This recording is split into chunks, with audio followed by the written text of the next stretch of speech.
All right, so we've had our first snow of the year. It took a while.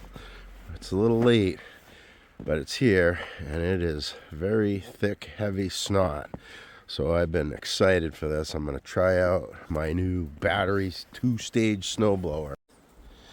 Okay, drive speed, power,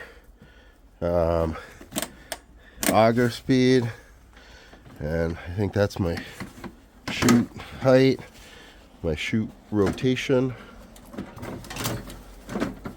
and then engage and brake. Let's give this thing a whirl.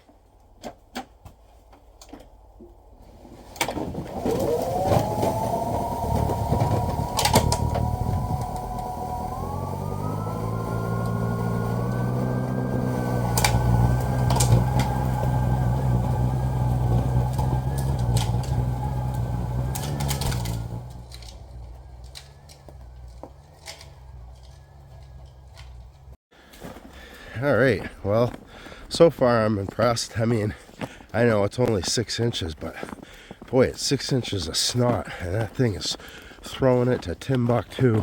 I don't even think I have it on the highest setting. So far, so good. This was the non-paved section, and now we're gonna do the paved section, and we'll get that heavier plow stuff up by the road, and we'll see how it does with that. That's always the real challenge.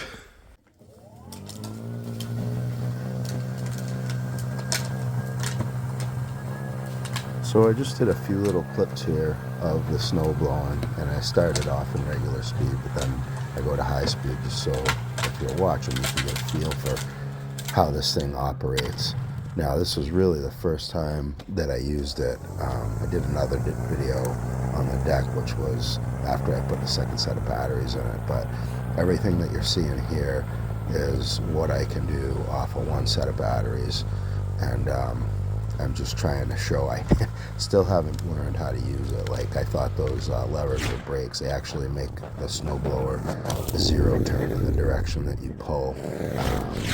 But you have to coordinate a few things, and I don't know if it's just this snowblower or if it's just me not being coordinated.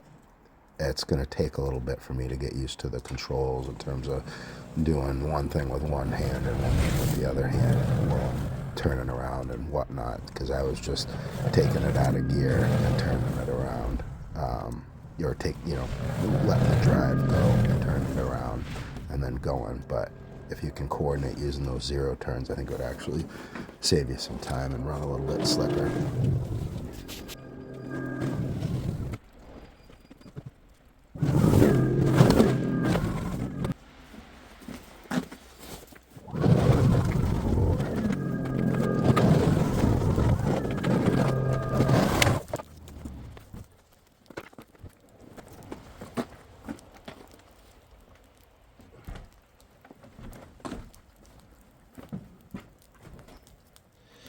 Okay, got the main part of the snow blowing done on this set of batteries, and what we had was I got 8%, 1%, and 6%.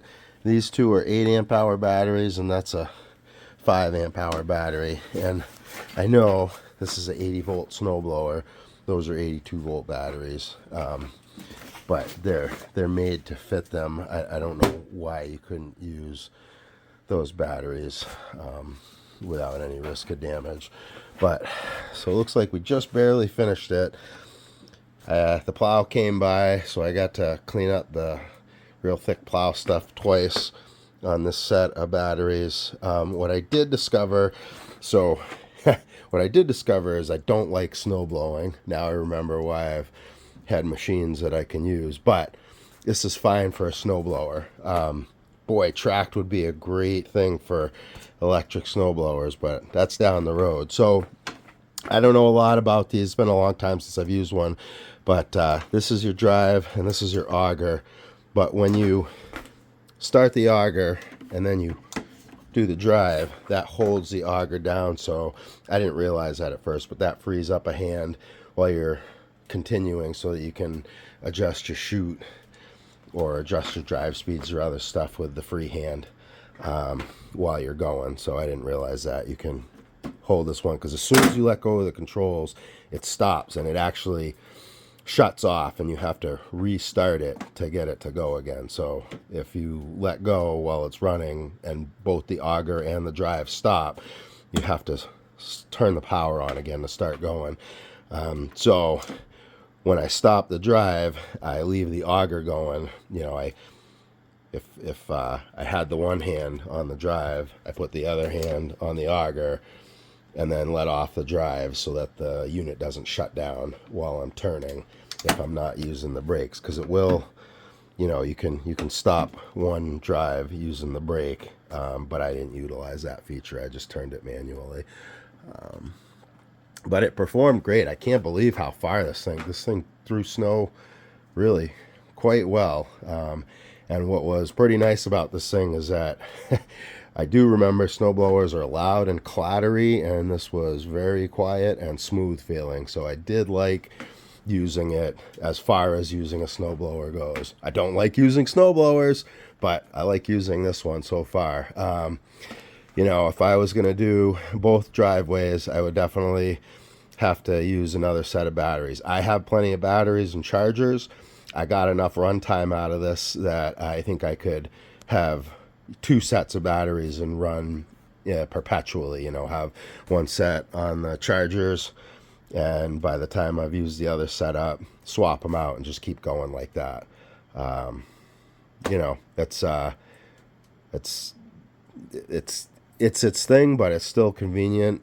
You'd have to put gas in the tank if you ran out of gas, so I guess it's just a little bit of a different thing, but you need a lot of money in batteries if this is the only thing you own. Now I have tons of Greenworks stuff, so I have tons of batteries already, so it's no biggie. You know, I actually have the 0 turns, so I think I have like 12 batteries, so I mean, I could run this thing forever and a day with no worries, but I'm just speaking to somebody who might not have that kind of arsenal of batteries.